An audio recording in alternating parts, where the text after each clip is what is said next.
Nasi'il alim ar-Rahmanir Rahim wassalatu wassalamu ala Rasulillahil amin sayyidina Muhammadin sallallahu alaihi wasallam wa ala alihi washabbihi ajma'in. Mari kita awali sebagian zikir pagi bersama-sama. 1 2 3. Allahumma bika asbahna wa bika amsayna wa bika nahya wa bika namut wa ilaikan nusyur.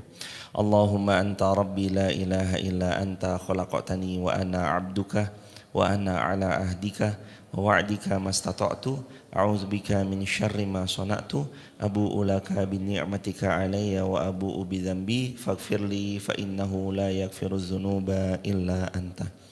Allahumma inna nas'aluka 'ilman nafi'an wa rizqan thayyiban wa 'amalan mutaqabbala. Allahumma inna nas'aluka al-huda wat tuqa wal afafa wal ghina.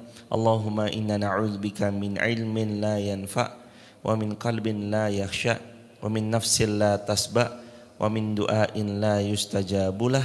Raditu billahi rabba wa bil islami dina wa bi muhammadin nabiyya wa rasula. Rabbi zidna ilma warzuqna fahma, amin ya rabbal alamin. Hadirin, mari kita tilawah Al-Quran surah Ali Imran ayat ke-78. Ali Imran ayat ke-78. Bagi sahabat di TikTok, YouTube, Instagram yang ada di rumah, bisa juga dibuka Al-Quran surah Ali Imran ayat 78. Sudah ketemu ya jemaah? Ali Imran ayat 78. Alhamdulillah, segala puji kepunyaan Allah. Mudah-mudahan kita terus diizinkan Allah istiqomah sampai kita wafat husnul khatimah.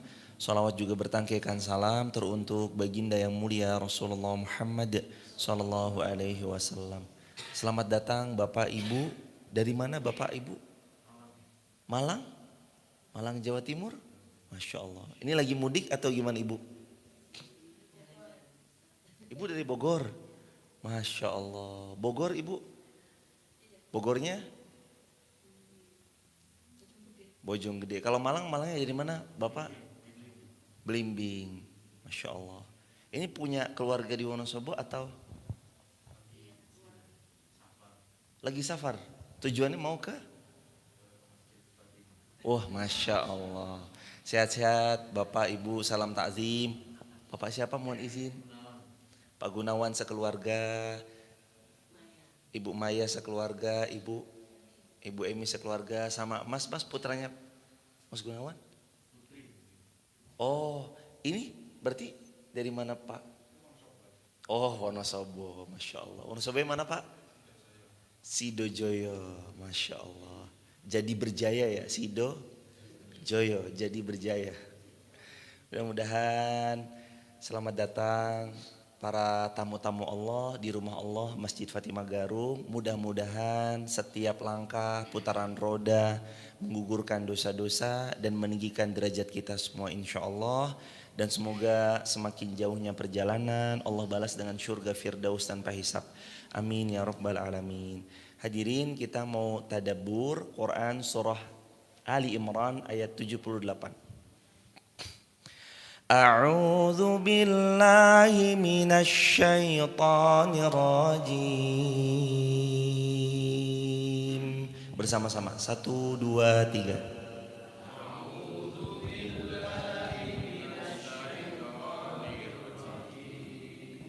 Bismillahirrahmanirrahim.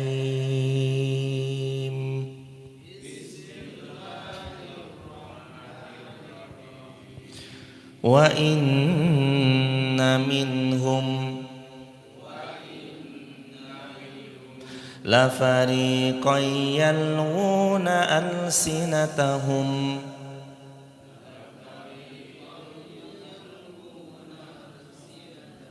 bil kitab litahsabuhu minal kitab wa ma huwa minal kitab wa yaquluna huwa min indillah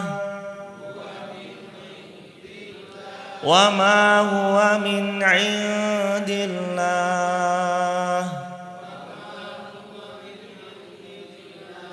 wa yaquluna 'ala Allahil kadhib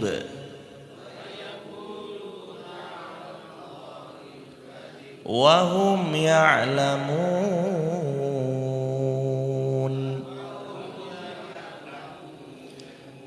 Ma kana li bashar an yu'tiyahu Allah al-kitaba wal hukma wan nubuwah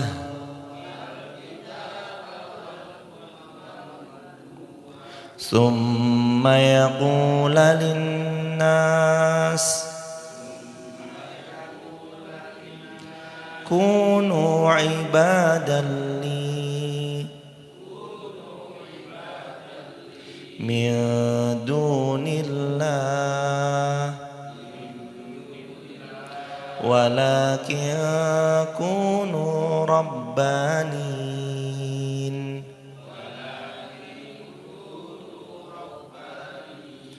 bima kuntum tu'allimuna al-kitab wa bima kuntum tadrusun wa la ya'murakum an tattakhidhul malaikah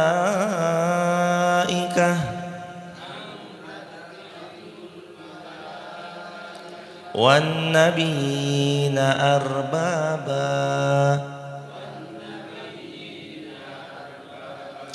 ayamurukum bil kufri ba'da id antum muslimun.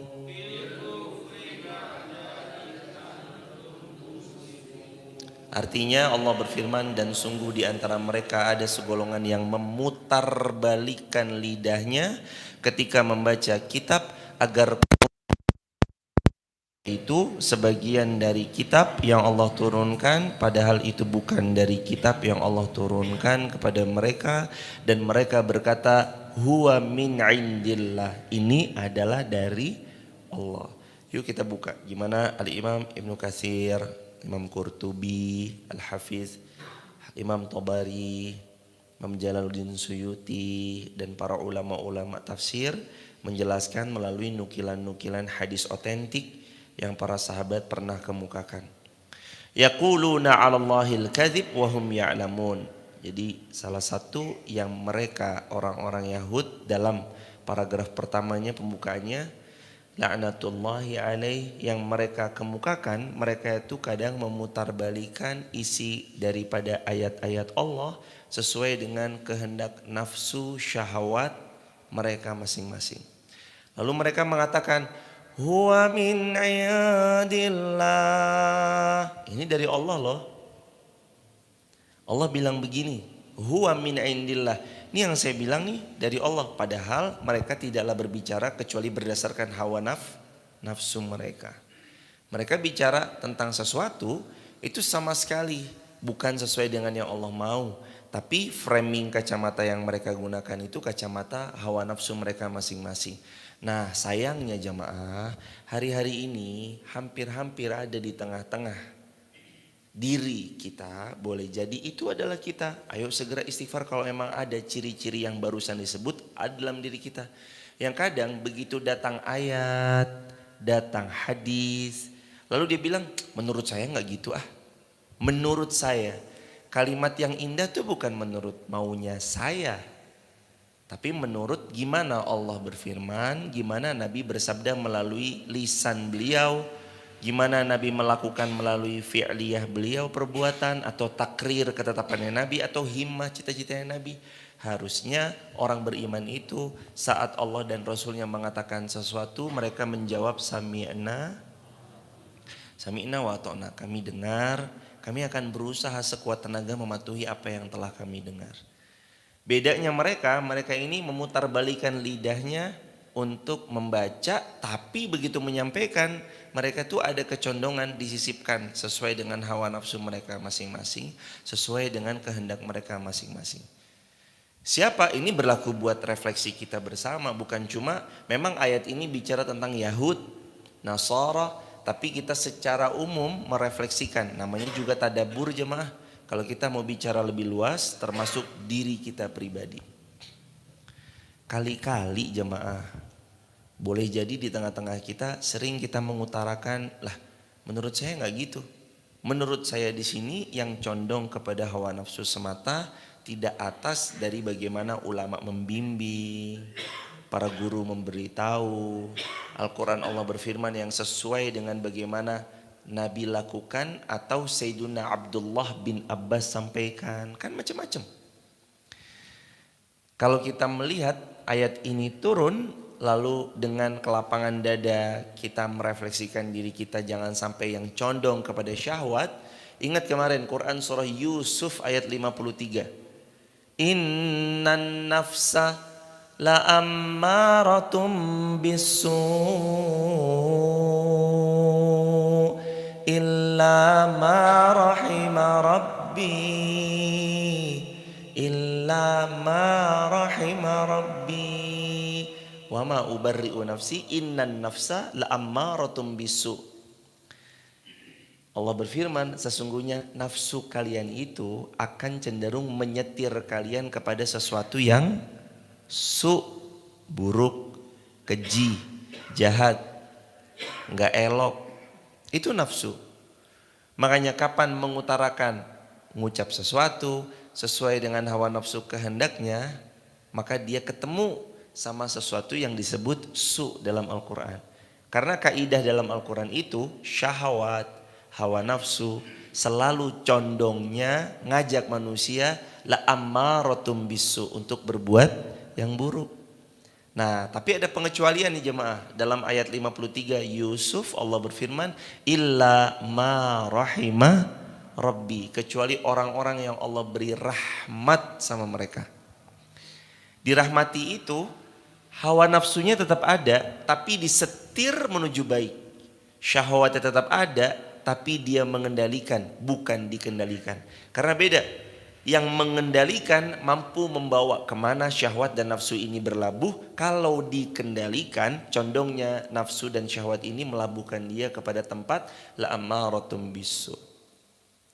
Jadi kalimat huwa min indillah adalah kalimat kamuflase orang yang berusaha membelokkan yang tadinya maksud ayatnya lurus, dibelokkan sesuai dengan kehendaknya. Gitu jemaah. Yuk kita bahas lagi. Wa yaquluna 'alallahil kadzib. Sudah mah dia belokkan ngaku-ngaku ini dari Allah. Wa yaquluna 'alallahil kadzib wa hum ya'lamun. Wa yaquluna 'alallahil kadzib itu artinya dan mereka bicara tentang Allah dengan pembicaraan yang penuh kedustaan. Kadzib atau mereka tuh berdusta terhadap Allah, bawa-bawa nama Allah tapi dusta. Nah, kalau tadabbur yang secara luasnya, mereka berdusta bawa-bawa nama Allah, mereka sudah bersumpah demi Allah, tapi mereka bohong. Enteng aja mereka nyebut-nyebut nama Allah. Kamu begini gak? Demi Allah, demi Allah. Gampang aja mereka ngucap itu, tapi sedikit pun gak ada rasa takut dalam hatinya kepada Allah Subhanahu Wa Taala. Dulu itu ada seorang sahabat, awalnya sahabat, beliau di belakang Nabi, beliau ngaji bareng Nabi. Tapi ternyata beliau ini termasuk orang-orang munafik. Ya namanya kalau udah kita ending sebutnya bukan lagi sekedaran munafik segala ya jamaah, tapi bukan sekedaran orang sahabat segala ya jamaah, tapi ini masuk daripada golongan munafikun. Namanya Abdullah bin Ubay bin Salul. Ini gembong munafik, kepalanya munafik. Abdullah bin Ubay bin Salul. Selamat datang mas, sehat lancar berkah. Dari mana mas? Mas Faisal? Dari mana Mas Faisal? Wonosobo. Aslinya Wonosobo. Pamulang? Tangerang Selatan. Ini lagi liburan Mas? Wah, Masya Allah, ahlan Mas. Barakallahu fikum. Sehat-sehat Mas. Kembali dalam bahasannya jemaah, Allah berfirman, A'udzubillahi minasyaitonirrajim wa yaquluna 'alallahil kadzib wa hum ya'lamun, dan mereka berdusta bawa-bawa nama Allah sedangkan mereka telah mengetahuinya. Diriwayatkan oleh Sayyidina Abdullah bin Abbas, riwayat Imam Al-Bukhari, bahwasanya orang-orang yang Allah murkai mereka mengubah dan menambah-nambahi ayat-ayat Allah, padahal seorang makhluk pun tidak boleh menghilangkan satu ayat pun dari apa yang Allah Subhanahu wa taala telah firmankan. Bahkan kata Sayyidina Abdullah bin Abbas, satu huruf pun dihilangkan tidak boleh dia lakukan. Akan tetapi justru mereka mengubahnya, mentakwilnya dengan takwilan sesuai kehendak mereka, menuruti hawa nafsu mereka, dan itulah mereka orang-orang yang Allah murkai. Jadi Al-Quran ditakwil sesuai dengan maunya sendiri, kepentingannya sendiri. Hati-hati ya jemaah, pentingnya kita belajar memiliki guru, pentingnya kita belajar dibersamai oleh gurunda-gurunda kita, supaya begitu datang satu ayat kepada kita, ditadaburi bersama, ayat ini gak akan pernah melenceng dari maksud tujuannya, sesuai dengan maunya Sayyidina Abdullah bin Abbas, sesuai dengan bagaimana Nabi katakan kepada Sayyidina Abdullah bin Abbas. Alhamdulillah yahdikumullahu. Karena Sayyidina Abdullah bin Abbas itu sahabat Nabi yang pernah diucapkan sama Nabi, Allahumma faqihu fiddin wa alimhu ta'wil. Ya Allah, pahamkan sepupuku ini. Karena Sayyidina Abdullah bin Abbas ini anaknya Abbas. Abbas itu adik ayahnya Nabi. Abbas sama Abdullah ayahnya Nabi ini kakak beradik. Sayyidina Abdullah itu kakaknya, Sayyidina Abbas itu adiknya. Jadi Abdullah bin Abbas, Abdullah anaknya Abbas itu sepupuan sama Nabi SAW, tapi terpaut usia yang jauh. Sayyidina Abdullah bin Abbas pernah naik kuda, naik unta bareng Nabi, Nabi goncengin beliau, lalu beliau diajarkan tentang ilmu tauhid. Ya gulam, inni u'allimu kalimat, inni u'allimuka kalimat. Wahai sepupuku sayang, aku ajarin ya beberapa kalimat. Kalimat itu konsonannya konsonan tauhid. Kata Rasulullah, yang pertama, ihfadillaha yahfadka. Wahai sepupuku, kamu jaga Allah ya, nanti Allah jaga kamu. Yang kedua, ihfadillaha tajidhu tujahak. Sepupuku, kamu jaga Allah ya. Maksud jaga Allah ini menjaga hak-haknya Allah. Allah suruh ini ya ini, Allah suruh itu ya itu, Allah suruh sholat ya sholat, Allah suruh puasa ya puasa. Kayak gitu jemaah. Ihfadillah tajidhu tujahak. Kata Nabi sama Sayyidina Abdullah bin Abbas, jaga Allah, nanti Allah akan melindungi kamu dengan sebaik-baiknya perlindungan. Terus yang ketiga, idza sa'alta fas'alillah. Wahai Sayyidina Abdullah bin Abbas, kalau minta langsung sama Allah. Wa idza sta'anta, kalau mohon pertolongan, fasta'in billah, mohon pertolongan langsung kepada Allah. Wa'lam, terus poin kelima. Wa'lam, ketahuilah, kalau satu kaum itu bersepakat memudorotkanmu, membahayakanmu, mencelakakan kamu, gak akan pernah sampai kecelakaan itu kecuali apa yang Allah tetapkan padamu. Dan ketahuilah kalau satu kaum sepakat untuk memberi manfaat, manfaat itu gak akan pernah sampai kecuali apa yang Allah tetapkan padamu. Itu kata Nabi SAW. Dan Sayyidina Abdullah bin Abbas dari kecil dapat doa dari Nabi, Allahumma faqihu fiddin wa alimhu ta'wil. Ya Allah, pahamkan anak ini tentang agamanya, ajarkan tafsir-tafsirnya, takwil-takwilnya sama anak ini. Maka salah satu pakar tafsir terbaik dunia adalah Sayyiduna Abdullah bin Abbas radhiyallahu anhu. Itu pakar tafsir terbaik dunia, Sayyiduna Abdullah bin Abbas. Wahab bin Munabbih berkata, Taurat dan Injil keduanya Allah turunkan kepada mereka pada saat itu ya jemaah. Allah tidak adakan perubahan terhadap keduanya satu huruf pun, akan tetapi mereka mengombang-ambingkan dan mereka membuat isi dari yang Allah turunkan dalam Taurat dan Injil, mereka ubah sekehendak mereka.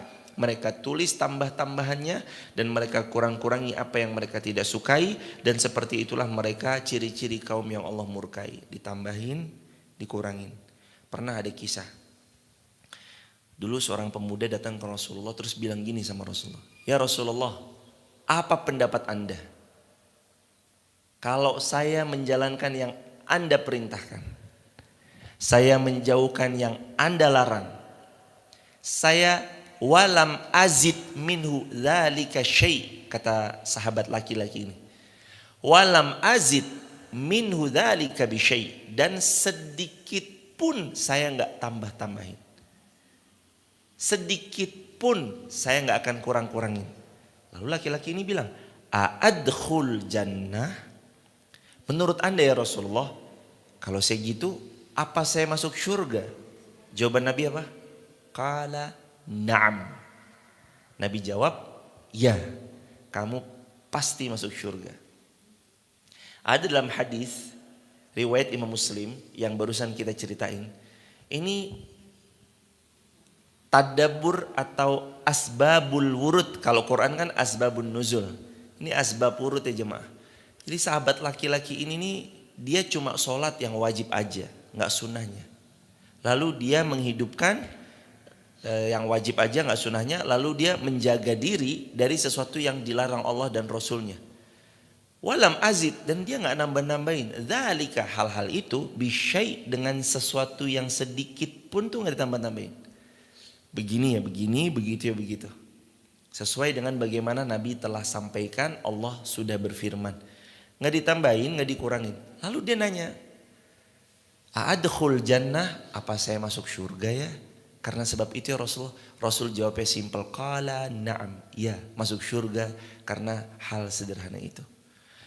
Terutama ibu-ibu, itu ada hadis riwayat Muslim. Nabi bahkan bilang gini, "Idza salatal mar'ata khamsaha wa shamat syahraha wa hafizat farjaha wa ata'at zawjaha qila laha udkhulil jannah min ayyil abwabi jannati syi'ti." Kata Nabi SAW, kalau perempuan itu sholat 5 waktunya, nggak disebut sholat sunnahnya. Artinya udah sholat 5 waktu aja, nggak sholat sunnah. Wasamat syahraha, lalu perempuan itu menjalankan puasa Ramadannya, nggak puasa sunnah. Wahafizat farjaha, dia jaga kehormatan dirinya, tidak selingkuh, tidak berbuat yang menyeleweng.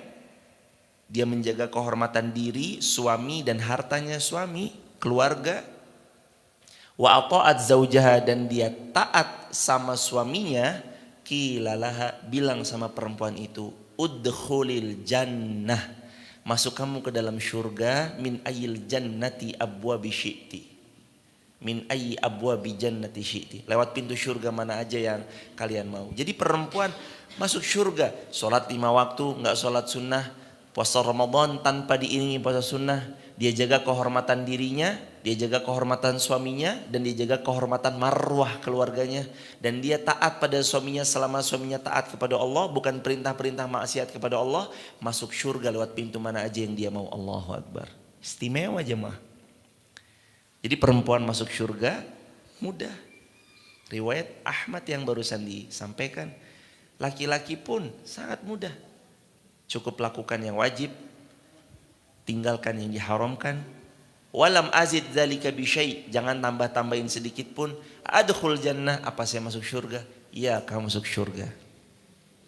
Hadirin jamaah yang dirahmati Allah, sudah selayaknya kita sama-sama menjaga diri kita dari apa yang diharamkan Allah.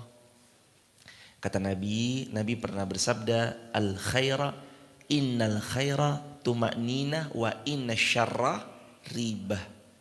Kata Nabi SAW, kebaikan yang dilakukan itu akan memberi efek tenang lahir maupun batin.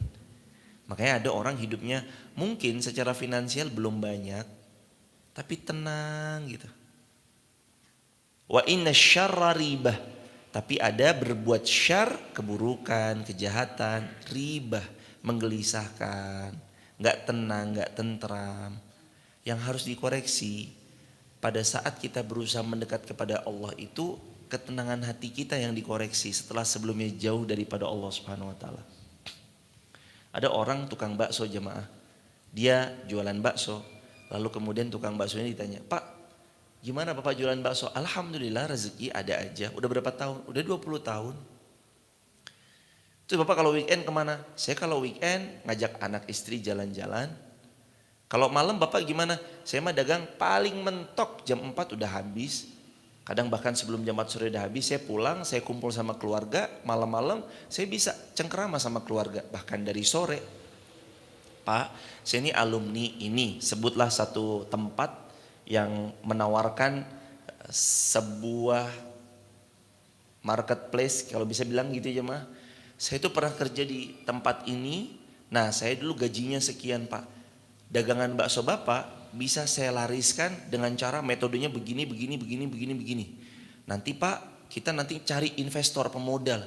Kalau udah dapat 1 miliar, kita jadikan 200 gerobak. 200 gerobak, nanti kalau sudah kita cari pemodal lagi 100 miliar.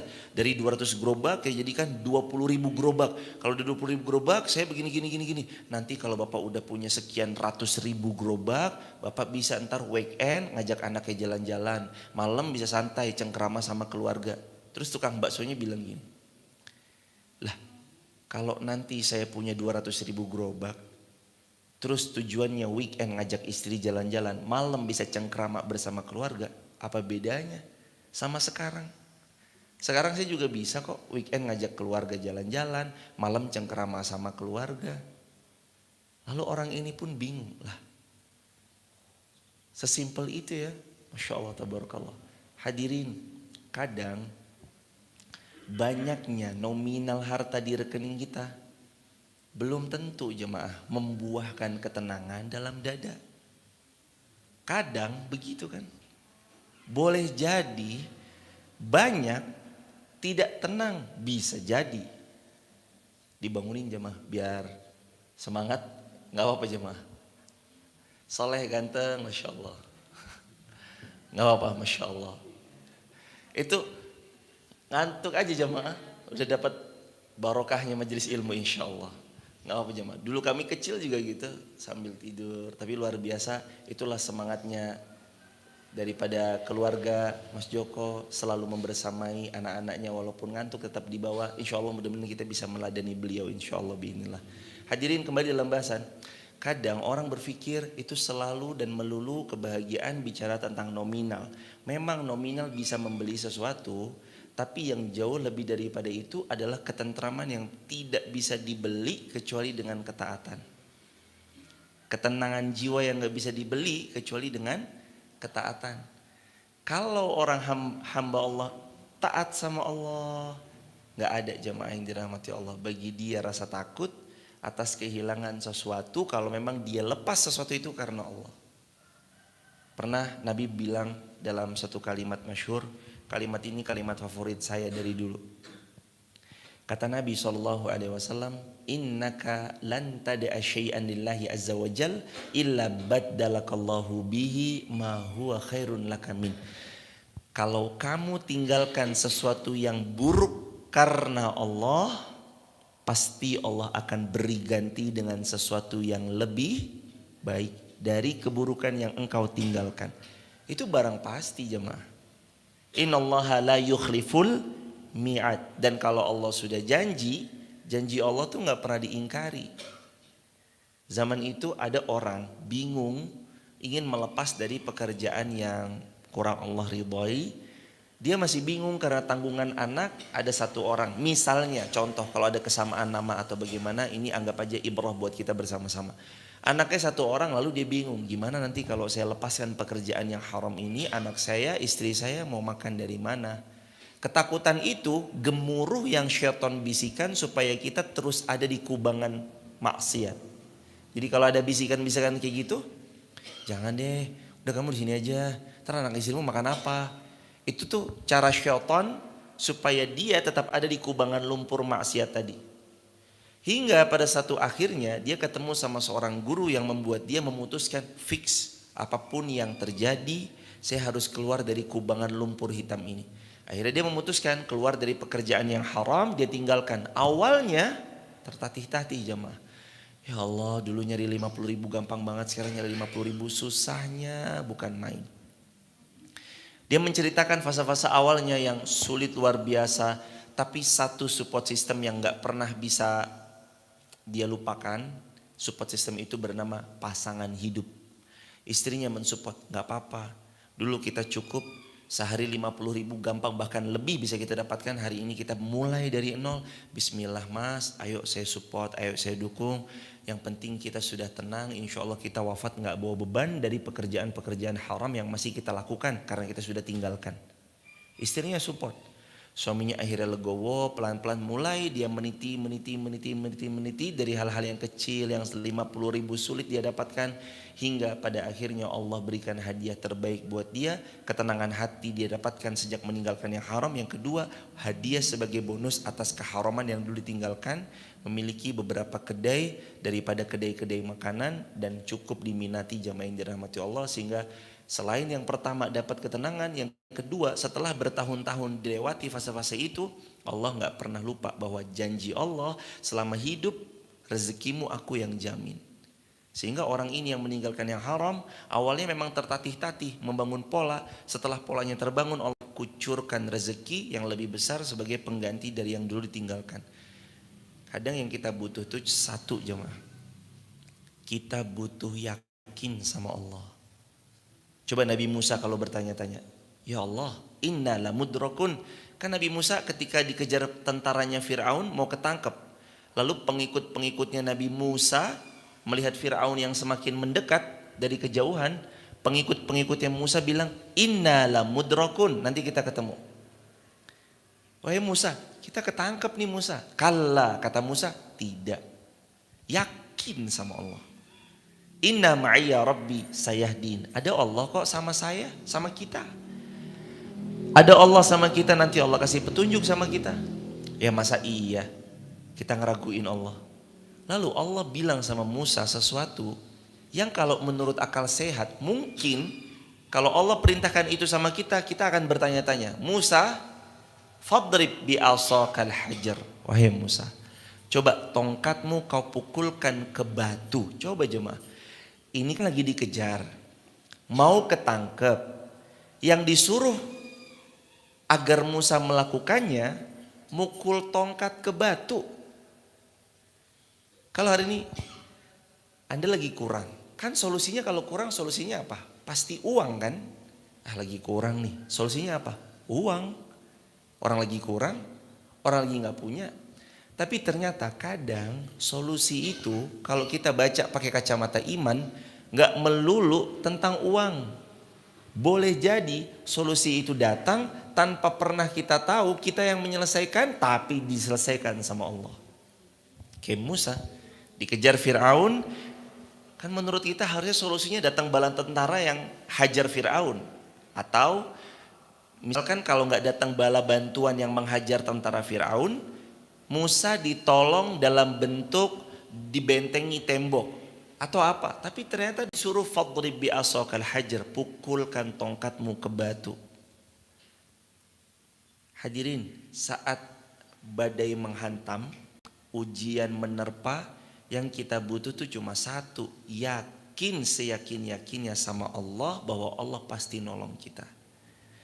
Dan gak perlu jemaah untuk lebih dulu mencari solusi, tapi yang Allah bilang wasta'inu bis sabri wassalah, kalian itu cukup sabar lalu sholat.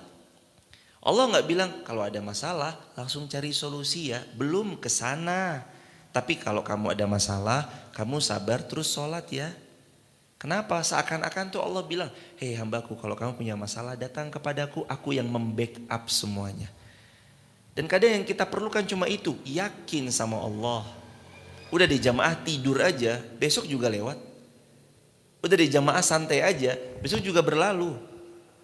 Udah di jamaah tenang dulu, penuh baik sangka sama Allah. Kadang saat manusia kita datangi, mas tolong bantu dong, dia tutup pintunya untuk kita. Saat orang kaya datangi, dia tutup pintunya untuk kita. Saat pejabat kita datangi, dia tutup pintunya, gak mau bantu kita. Saat makhluknya Allah menutup, itu tanda terbaik dari Allah. Wahai hambaku, jangan ke makhlukku, mereka tuh gak bisa apa-apa. Sini. Itu tanda baik. Saat makhluknya gak ada yang mau nolong kita, tanda baik bahwa Allah langsung nanti yang akan menyelesaikan semua masalah-masalah kita. Dan kalau jamaah yang menjadi penyelesai atas masalah jamaah adalah Allah, jamaah butuh siapa lagi jamaah? Kalau yang akan menyelesaikan semua masalah-masalah kita itu adalah Allah, kira-kira kita butuh siapa lagi? Gak butuh siapa-siapa. Karena Allah sudah menjadi penyelesai atas setiap permasalahan-permasalahan kita. Nah jemaah, kembali dalam bahasan, wa yaquluna 'alallahil kadzib wa hum ya'lamun. Mereka berdusta atas nama Allah padahal mereka tahu. Jangan jadi pendusta. Bawa-bawa nama Allah. Apalagi mohon dimaafkan, mengingat hari-hari ini rawan kepentingan, rawan sekali dengan maksud dan tujuan-tujuan tertentu. Jangan sampai menjual ayat thamanan qalila dengan harga yang murah atau harga yang sedikit. Jangan jemaah. 79, yuk kita beranjak ke ayat 79. Maka nali basyarin ayyutiyahullahu alkitab wal hukma wan nubuwah.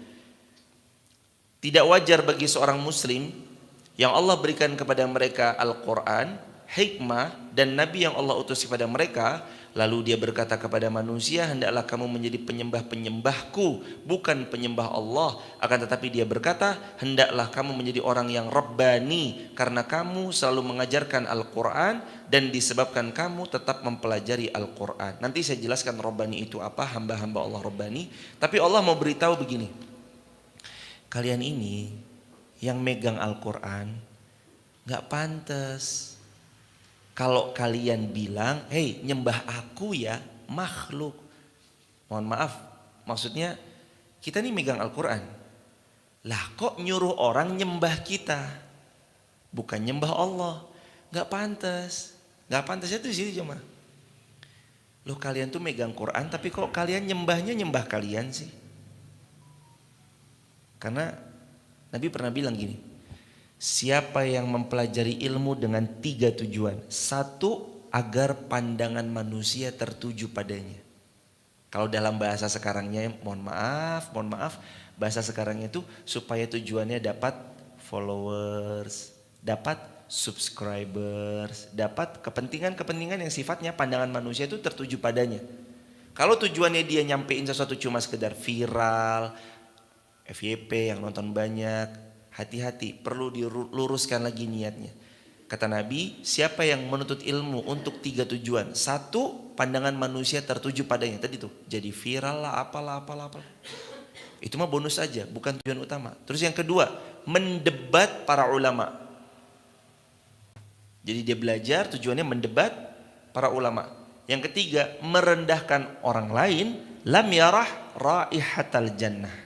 Kata Nabi, orang yang belajar modelannya dengan 3 tujuan ini, lam yarah raihatal jannah, gak akan pernah mencium wanginya syurga. Padahal wanginya syurga bisa dicium dari jarak kaza wa kaza, kata Nabi, sekian dan sekian. Bayangin jemaah, ini kan hadis nyindir kita ya, terutama saya yang berbicara di sini. Nyindir kita semua nih. Kita kan lagi belajar. Maksud tujuannya siapa? Kalau tujuannya agar pandangan manusia tertuju kepada kita, hati-hati. Udah di warning sama Rasulullah. Tujuan yang kedua, kalau tujuannya hanya kepentingan duniawi semata, hati-hati, sudah di warning sama Rasul. Yang ketiga, untuk mendebat orang salih dan merendahkan yang lain, hati-hati, sudah di warning sama Rasulullah. Lam yarah raihatal jannah. Terus gimana? Berkebalikan semuanya.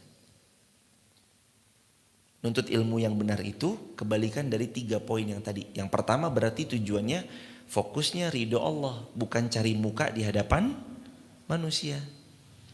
Yang kedua, cari ilmu itu kepentingannya kepentingan akhirat. Adapun dunia datang sebagai yang mengikuti, bonus. Karena kata para ulama juga, kejarlah akhirat, dunia pasti ngikut. Terus yang ketiga, kebalikan dari yang mendebat para ulama, merendahkan orang lain, maka ilmu ini melahirkan kasih sayang kepada sesama dan cinta serta hormat kepada para ulama, ustadz, guru, kiai, habaib, syekh. Sehingga kita penuh respect, menaruh rasa hormat kepada beliau semua. Itu ilmu. Nah jemaah yang dirahmati Allah, di ayat ini Allah tuh beritahu, tidak layak bagi seseorang yang Allah berikan Al-Quran, Allah karuniai hikmah, Allah utus pada mereka Nabi Muhammad SAW. Malah dia bilang, yuk sembah saya yuk. Nah, Yuk ikut saya yuk. Nah, oke mungkin gak ngikut individu, tapi mengajak bukan kepada Islam, justru mengajak kepada, mohon maaf, golongan dan yang lainnya. Hadirin, kita berdakwah untuk siapa? Allah. Kita berdakwah untuk Allah. Kita ngajak orang itu, rumusnya Al-Quran surah An-Nahl, tulis di kolom komentar sahabat, An-Nahl ayat 125. Ud'u ila sabili rabbika bil hikmah wal mau'izatil hasanah wajadilhum billati hiya ahsan. Ud'u ila sabili rabbika artinya apa jemaah? Ajak manusia rabbik, menuju Allah. Ajak manusia itu kepada Allah, bukan kepada selain Allah. Kita memang dari suku yang berbeda, tapi Islam menyatukan kita. Kita memang dari latar belakang yang berbeda, tapi Islam menyatukan kita. Kita punya pola pikir yang berbeda, sikap hidup yang berbeda, rumusan dan prinsip yang kita pegang dengan teguh, tapi kita punya Allah yang menyatukan kita dengan iman di situ. Jadi bukan ngajak orang kepada kita, tapi ngajak orang untuk menyembah Allah. Makanya kalimatnya kunu ibadan li. Hei manusia, ayo sembah aku. Ayo ikut aku. Min dunillah, walakin mereka ngajak manusia menyembah mereka dan mereka menyampingkan Allah, itu enggak benar. Walakin akan tetapi jadilah orang-orang yang menyembah Allah, kunu rabbaniyina, dan jadilah mereka hamba-hamba Allah yang Rabbani. Sekarang yuk kita lihat Sayyidina Abdullah bin Abbas bilang apa tentang hamba-hamba Rabbani.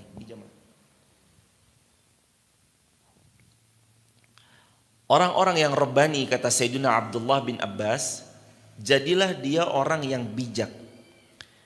Jadilah orang yang alim, penuh ilmu, dan orang-orang yang tidak mudah marah, hidupnya dihiasi kesabaran. Ini Rabbani, kata Sayyidina Abdullah bin Abbas.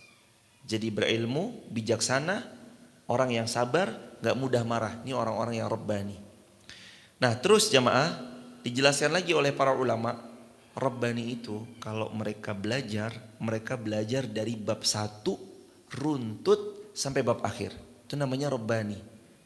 Kan kalimatnya gini ya, kunu rabbanin, jadilah hamba yang Rabbani. Bima kuntum tu'allimunal kitab, atas apa yang kamu ajarkan sama orang.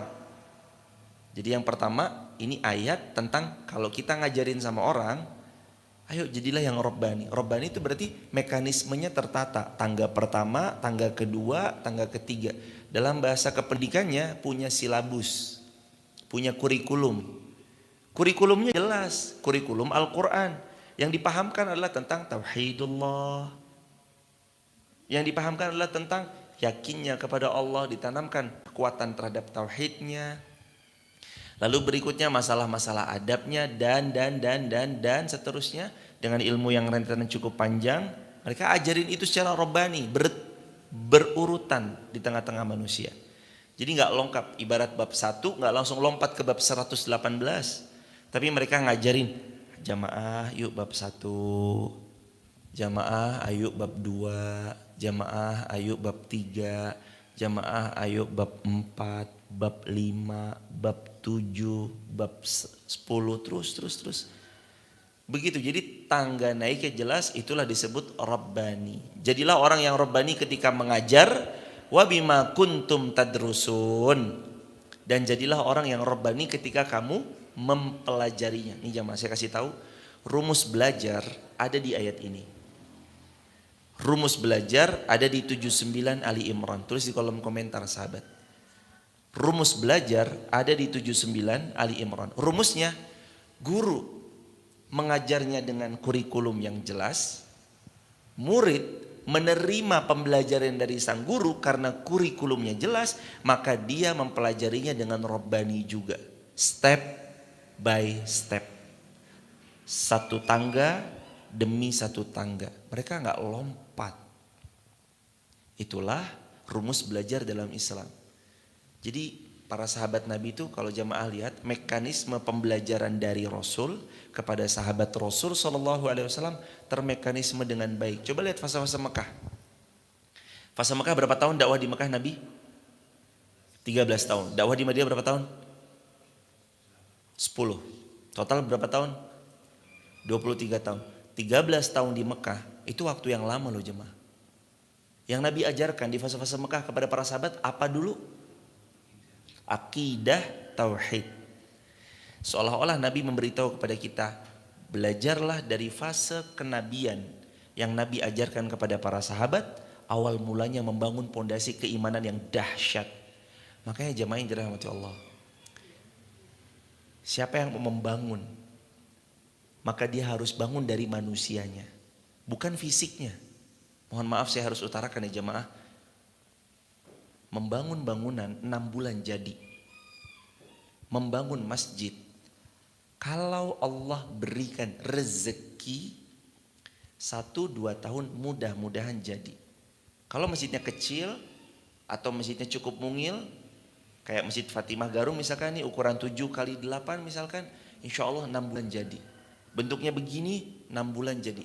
Tapi yang lupa dan sering sekali dilupakan manusia adalah membangun pondasi manusianya, atau dalam bahasa lainnya SDM. Bangun masjid sepi, nggak rame, nggak ada yang sholat. Bangun masjid cuma sekedar difoto, wah masjidnya bagus ya, cekrek. Sudah pernah ke masjid ini tapi nggak makmur. Bangun masjid hanya untuk berbangga-bangga saldo. Saldo kami 298.500.000 rupiah. Terima kasih Bapak Ibu yang sudah menginfakkan hartanya di masjid ini. Semoga Allah memulihkan. Tapi tetangga kanan kirinya kelaparan. Bangun masjid tapi nggak ada yang sholat kecuali hanya imam, merangkap makmum, merangkap muazin, merangkap qomat. Semuanya beliau sendirian. Makanya hadirin, bukan tentang bangunnya aja, tapi tentang memakmurkannya, pondasi keimanannya. Yuk coba lihat flashback, gimana Nabi punya mekanisme dalam pembelajaran yang ditanamkan ke hati para sahabat. Relung jiwanya mereka itu dipenuhi dengan kokohnya akidah. Di Mekah kokohnya akidah dulu. Sampai ada sahabat Bilal bin Rabah, itu diikat tangannya begini, perutnya ditimpa batu yang sangat berat. Ayo Bilal, kamu murtad dari agama Muhammad. Ayo kamu keluar dari agama Muhammad, kembali kepada agama nenek moyang kita. Kata Bilal apa? Ahadun ahad. Allah, Allah, Allah. Bilal tuh zikirnya gak banyak loh jemaah. Bilal tuh zikirnya baru waktu itu ahadun ahad, ahadun ahad. Lah kalau jemaah sekarang zikirnya banyak gak? Subhanallah, alhamdulillah, wala ilaha illallah, Allahu akbar, walillahil ham. Terus ada zikir yang lain, Allahumma innaka afuwun tuhibbul afwa fa'fu anni. Ada zikir yang lain, la haula wala quwata illa billah. Kalau Bilal baru satu ahadun ahad, ahadun ahad, sekuat itu mental keimanannya. Harusnya kita yang zikirnya lebih banyak, lebih kuat mentalnya. Ini kita bingung, aduh saya lagi bingung nih gimana ya. La haula wala quwata illa billah aja. Kata Nabi, kalau kamu terhimpit, ada kan pernah kisahnya tuh, anaknya ditawan. Tolong bawa uang tebusan kalau anakmu mau bebas. Lalu orang tua ini miskin gak punya uang tebusan. Kalau kamu gak bawa uang tebusan anakmu mati. Kata yang nawan, datang ke Rasulullah. Ya Rasulullah, anak laki-laki kami ditawan, suruh bawa uang tebusan sekian dinar. Kami gak punya karena kami miskin ya Rasulullah. Apa yang harus kami amalkan ya Rasulullah? La haula wa la quwata illa billah. Sahabat pulang, istrinya nanya, sayang tadi kamu ke Rasulullah dapat solusi apa? Wajahnya perempuan salihah begitu melihat suaminya jawab, Rasul beritahu kita amalkan la haula wa la quwata illa billah. Matanya berbinar, langsung ucap la haula wala quwata illa billah, enggak berhenti di hari itu. La haula wala quwata illa billah, la haula wala quwata illa billah, la haula wala quwata. Terus ngucap. Malam harinya mereka tidur nih, penjaga-penjaga si fulan tidur. Terlepaslah rantai itu dengan kuasa Allah. Lalu ada kambing dibawa sebagai harta ghanimah. Kambingnya banyak, berisik, tapi Allah enggak bangunin tuh mereka-mereka, tidur semuanya. Ini orang pulang dalam keadaan sehat. Yang tertawan tadi anak laki-lakinya membawa kambing yang banyaknya luar biasa. Orang kaget. Harusnya kan namanya kambing ratusan kan pasti mbe pasti bangun. Tapi kuasa Allah jamaah lewat la haula wala quwata illa billah, laki-laki ini selamat membawa harta ghanimah, kambing yang banyaknya ratusan atau bahkan ada yang mengatakan lebih daripada itu. Allahu Akbar, kuasa Allah, la haula wala quwata illa billah. Maka jangan bingung. Dulu Bilal bin Rabah aja ahadun ahad, mental keimanannya baru punya kalimat itu aja kuat. Nah ini tentang Rabbani nih jamaah. Maka fase-fase itu dibangun lagi dari sekarang. Maka saya sarankan sebelum, mohon izin, sebelum membangun masjid bangunlah jamaahnya. Sebelum membangun masjid bangun dulu siapa timnya. Kalau bahasa sekarang kan siapa tim itu tuh apa? Apa mas?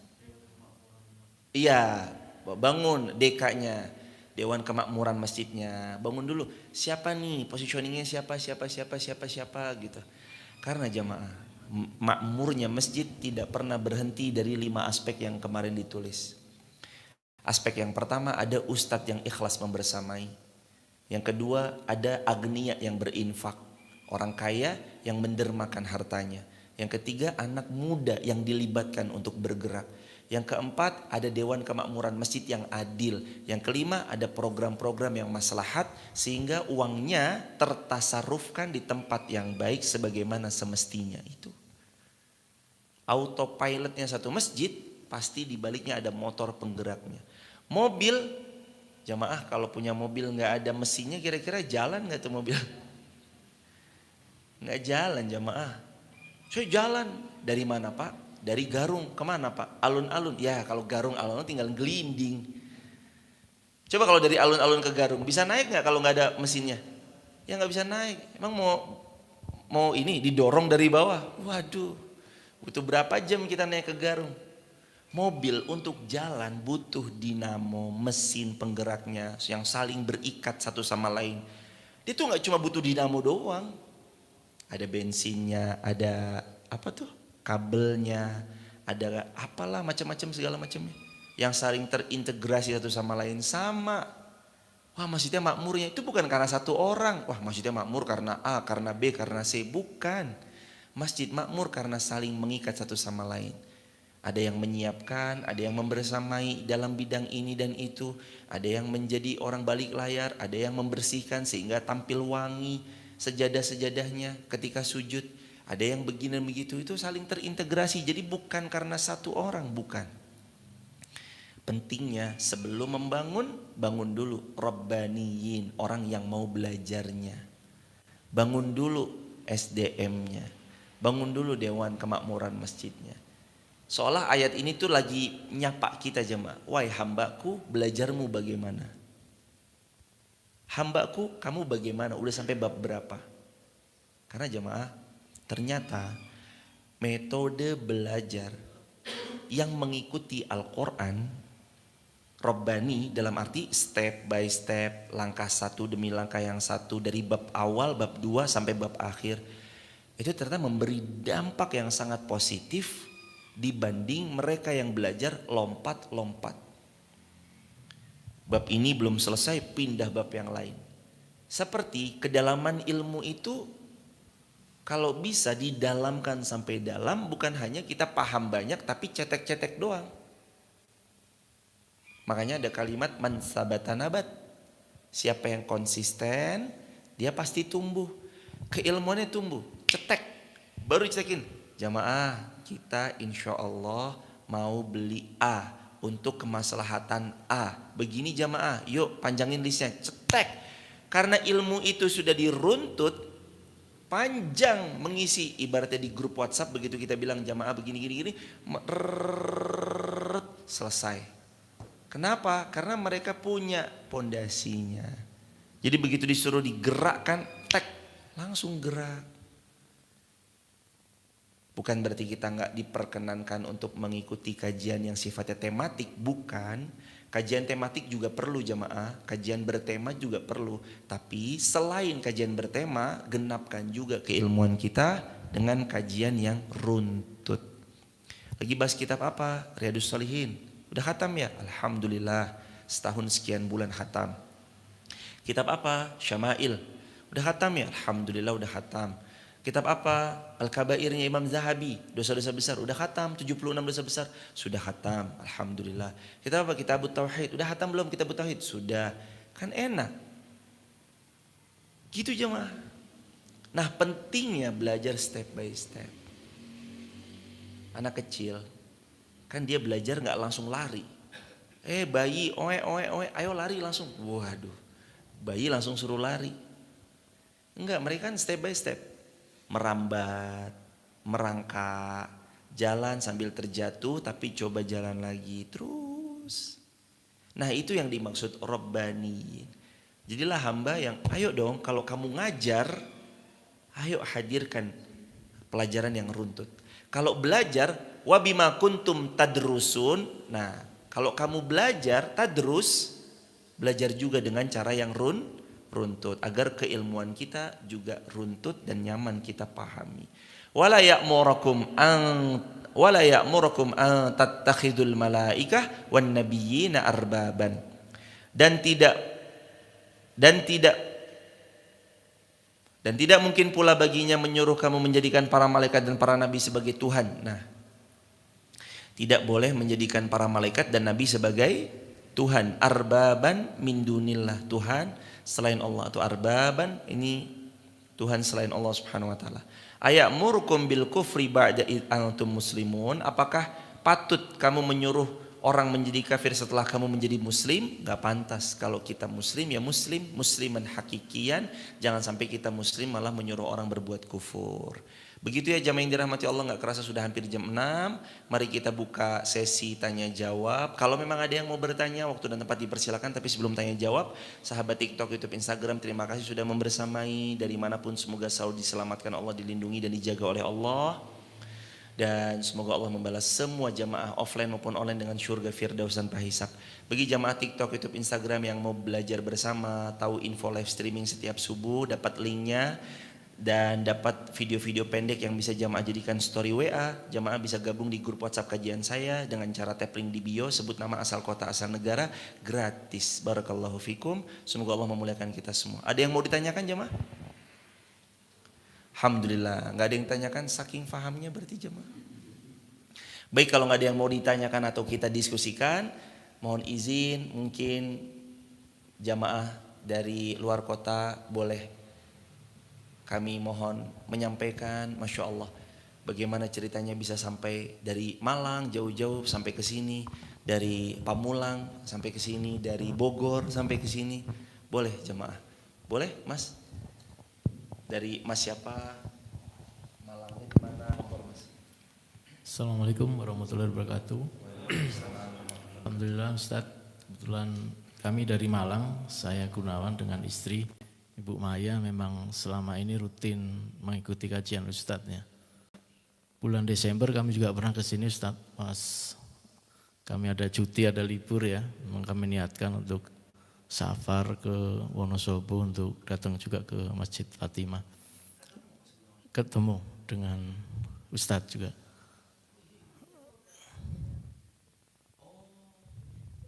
Waktu itu Ustadz malah mau ke Medan kalau nggak salah. Ya, terus kami niatkan lagi.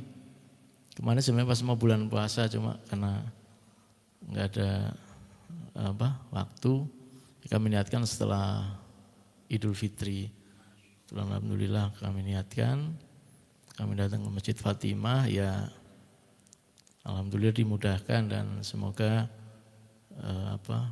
ilmu yang kami dapat, majelis yang kami datang ini membawa berkah untuk kami sekeluarga dan tentunya untuk Ustadz dan para jamaah yang lain. Kami dari Malang, dari Pandanwangi Ustadz, di Kecamatan Belimbing, kalau dekat Terminal Arjosari, dekat juga dengan bandara ya. Selama ini kami mengikuti melalui media sosial, alhamdulillah diberikan kemudahan oleh Allah untuk bisa secara langsung datang ke sini. Mungkin itu dari saya. Terima kasih. Allah memuliakan. Waalaikumsalam warahmatullahi wabarakatuh. Semoga Allah memuliakan Mas Gunawan, Ibu Maya, sekeluarga. Oh ternyata Desember pernah ke sini juga Mas. Masya Allah, sehat lancar berkah. Mas Gunawan. Pak, boleh Pak dari Jadi Berjaya? Ya, Assalamualaikum warahmatullahi wabarakatuh. Waalaikumsalam. Ya, perkenalkan saya Faisal dari Pamulang, Tangerang Selatan. Kebetulan Ustadz, saya kan lagi ada acara keluarga di Jogja, keluarga besar. Ini berarti dari Jogja, Mas Faisal? Iya, dari Jogja, Keraton Notoro Prajan lah. Noto Prajan. Iya, Dari Jogja ke sini? iya. Berangkat jam berapa Ibu, Bapak? Berangkatnya Mas Faisal. dari kemarin sih, Oh, terus nginep dulu. nginep dulu di sini. Masya Allah. Jadi saya sempatkan pas subuh ke kajian Ustadz. Waduh, Masya Allah. Kebetulan kemarin saya hubungin Ustadz juga kan lewat WA. Iya, sehat-sehat ya Mas Faisal. Alhamdulillah. Mas Faisal atau Mas Faisal? Faisal aja. Mas Faisal sekeluarga, ibu sama Ibu sama istri. Oh iya, semoga ibu, Mas Faisal sekeluarga beserta Umi semua dimuliakan Allah, diberkahi Allah, Amin. lancar, segala urusan dipermudah. Doa yang sama untuk Mas Gunawan, Ibu Maya sekeluarga juga dipermudah dunia akhiratnya, menjadi wasilah datangnya keberkahan dan kebaikan. Barakallahu fikum, makasih Mas Faisal. Ya. Pak siapa Pak? Mohon izin. Iya ini. Mas siapa Mas? Saya Hanif. Mas Hanif. Oh ya Allah Mas Hanif. Kemarin sempat WA Ustadz nih. Oh iya Mas Hanif. Jadi Berjaya. Nggih. Sido. Semoga Allah Subhanahu wa taala memberikan kemudahan Amin. keberkahan kepada Ustadz dan Amin. keluarga dan semua jamaah yang ada di Masjid Fatimah. Amin ya Rabbal Alamin. Tujuan kami ke sini terutama karena anak kami itu di pondok. Mas Pondok, siapa? Mas ini? Davin Mas Davin, Davin, sehat. Pondok mana Mas? di Taruna Quran. Oh Jogja. Masya Allah. Taruna Al-Quran Jogja berkah-berkah. Masya Allah. Ini kami mohon bimbingan lah dari Ustadz. Insya Allah Mungkin Mas ada Hanif. tips-tips untuk jadi penghafal Quran. Wah Masya Allah. Ya, mungkin bisa jadi masukan buat anak kami. Masya Allah. Mungkin itu dari Baik jazakumullah Mas Hanif. Assalamualaikum warahmatullahi wabarakatuh. Waalaikumsalam warahmatullahi wabarakatuh. Sukses selalu. Putranya siapa Mas Hanif namanya? Davin Iqbar Firmansyah.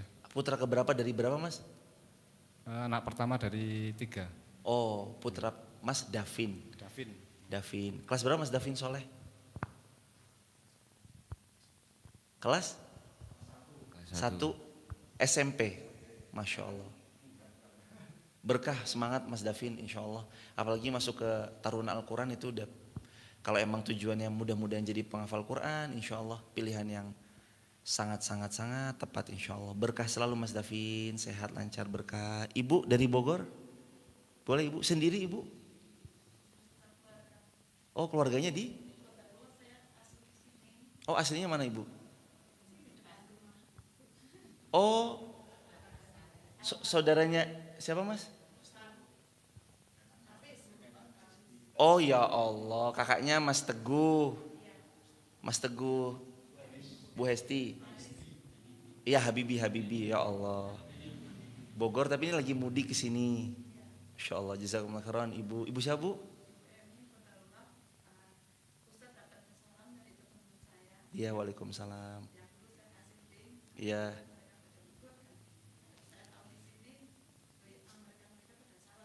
Waalaikumsalam. Salam kembali, salam takzim. Insya Allah kami ke Bogor besok tanggal 8 di Masjid As-Sofia Bogor. Iya, insya Allah tanggal 8 Mei kami di Masjid As-Sofia Bogor. Jazakumullah ya Ibu. Alas, insya Allah. Makasih banyak jamaah sudah berkenan untuk silaturahim datang ke Masjid Fatimah Garung.